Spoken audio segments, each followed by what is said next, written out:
I believe that there are undeniable similarities between these looks. So now the question for the culture is who wore it better?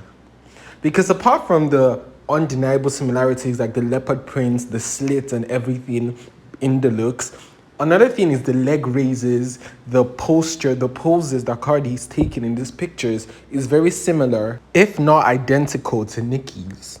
Like, it's without question. So apart from the similarities between the looks, she went on to imitate the poses. So obviously people were going to make comparisons, which makes me think that it's intentional. It's part of the speculation and theories that people have. The Cardi always tries to find herself in Nicki's algorithms because it keeps her on the map. It keeps people talking about her. It keeps her names and Nicki's name in the same discussion. So it all seems like the theory is correct a lot of the time, that Cardi intentionally wants to be attached to Nicki. But fans are speculating, why does Cardi not want to let go of this particular night, knowing fully well how things ended for her?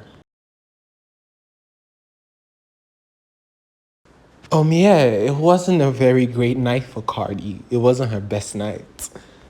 But ciao anyways, so Drake fans have officially received some good news. So if you know, you know that Kendrick is planning to go on tour with SZA in 2025.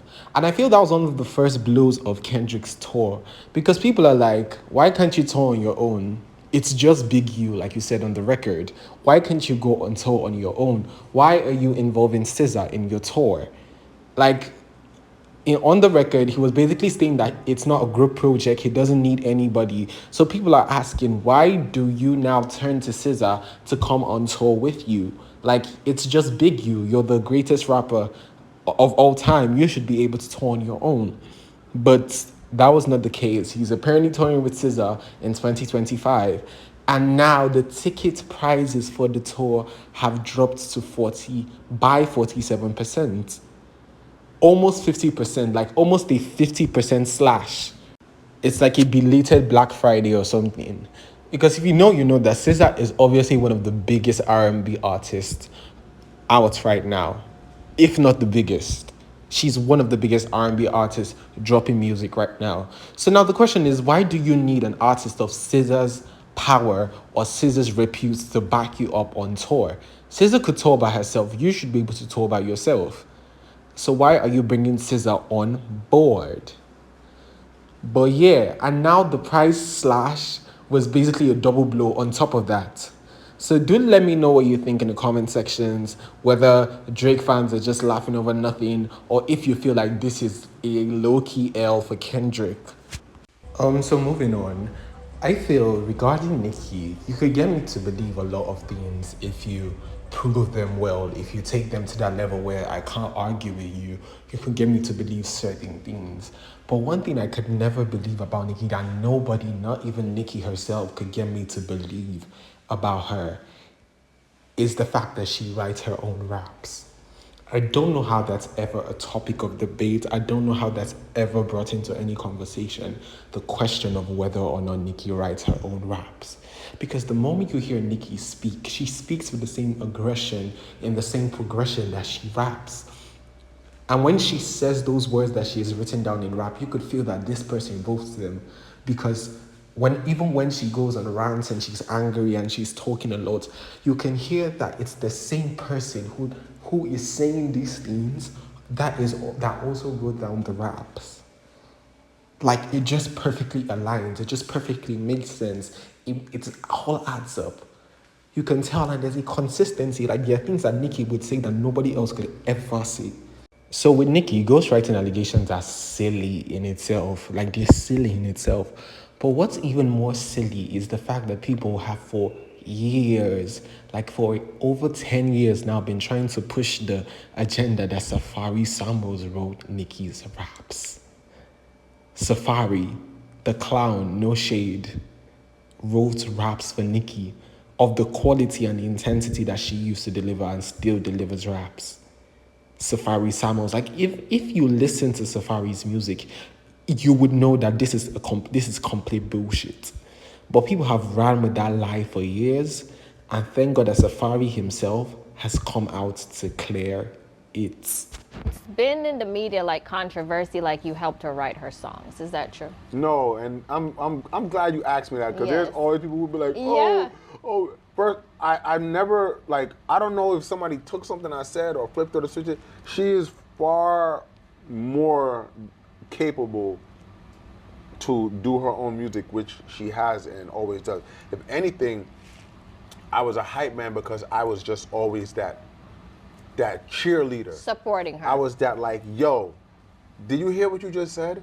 Like, You big her up all the time. yeah, it was just more of like a yo, wow, like, nah, and she, she took pride in that, and I feel like when we had first broke up, it was like a.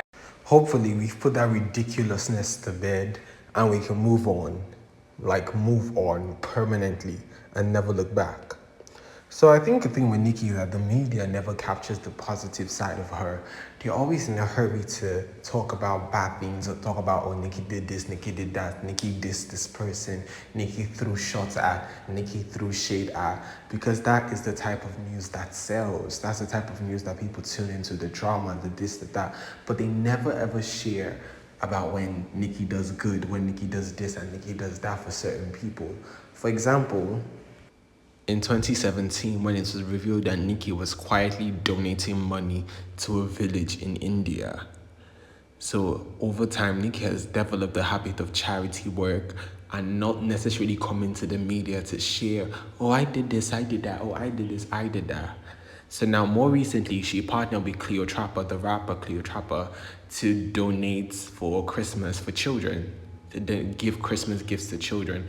And Nicki said nothing about it. She did not share it. She said nothing. She just quietly gave her donations. And Cleopatra was the one who took to her Twitter to share it and thank Nicki Minaj publicly for helping her do the Christmas gifts and donations to the children. Ready? Yes, and the touch. You look like, baby. Yes, that's good, baby. Look at that.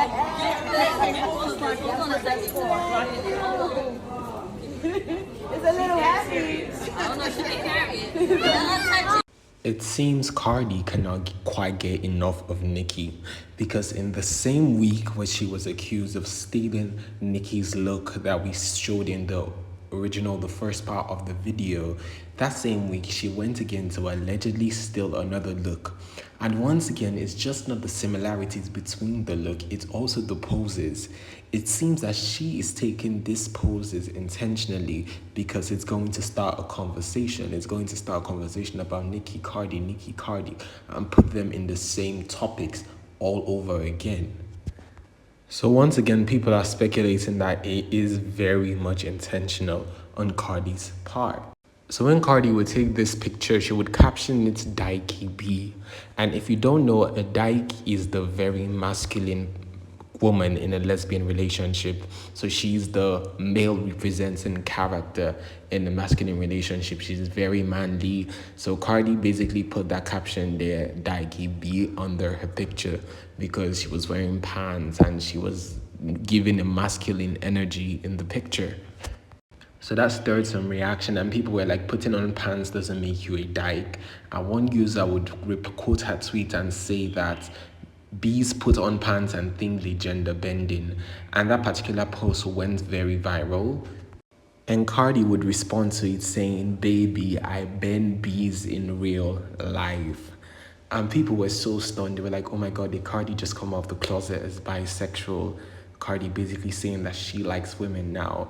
And people are like, that's very interesting. And others were having mixed reactions, were saying, oh, being a lesbian is not some aesthetic, being bisexual is not some aesthetic, because people love to do that and just turn lesbianism to being some aesthetic stuff. And you're like, if you're not going to pop out with a woman, forget about it. Keep your whole gender bending in your pants and stick to copying Nicki Minaj. So those were the reactions people were having, because people do be faking being lesbian for aesthetic, because the culture is a lot more receptive of women, loving women. It seems like some sort of aesthetic for some people. So some people took offense to it and other people were surprised. But do let me know what you think in the comment section. If you made it this far, please do not forget to like, to subscribe, to turn on your post notifications so you get notified each time that I post. But that's about it for this video. Good night.